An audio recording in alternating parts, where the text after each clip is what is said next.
Recently, LG Electronics India, which is a wholly owned subsidiary of the parent company LG Electronics South Korea, did an IPO of the Indian subsidiary shares on the Indian stock markets. But everybody was surprised because over here the promoters were also selling off their stake in the company.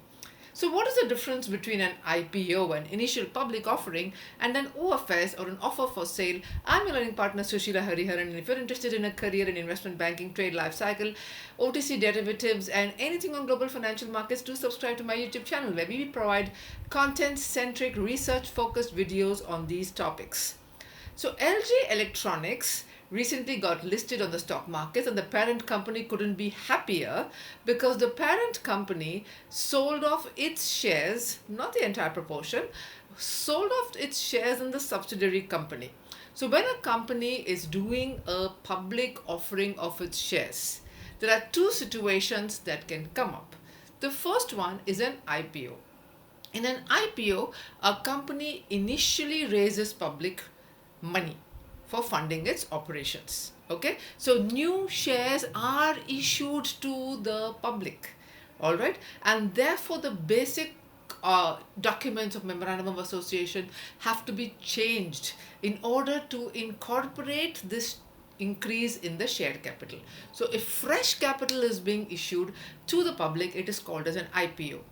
On the other hand, if the public offering is when the promoter is selling off the stake and there is no increase in the number of issued shares, it is called as an OFS or an offer for sale. In an offer for sale, the existing investors in the company sell off their stakes, not 100% of their stake, but whatever is offered as a public offering is then sold off, right? So suppose the public offering is of 100,000 shares. I'm talking in terms of number, okay? If it is 100,000 shares, then the investors, the existing investors, have sold off 100,000 shares. They might actually be holding 200,000 shares. So they have sold off 50% of their stake, but that is irrelevant over here. What is more relevant is that when the company is doing a public offering, it is not actually raising fresh capital from the public, but it is selling off the existing investors' stake to new investors. Okay, so such a case is called as an OFS or an offer for sale, where existing investors are selling off their stake in the company and the ownership is transferred from the existing investors to new investors, and there is no fresh capital that is being issued. So that is the basic difference between an IPO and an OFS. Another side story of the LG is that the market capitalization of LG Electronics stocks in the Indian markets hit $13 billion.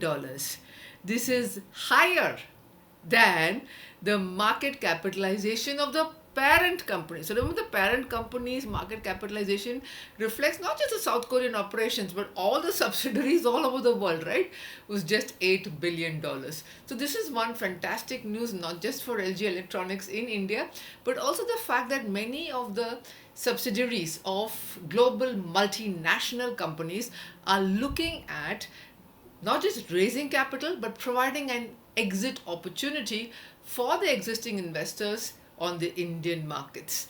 So this goes to show that the parent company's market capitalization at $8 billion was comparatively much more minuscule than that of the subsidiary LG Electronics at $13 billion. This is on October 14th, 2025.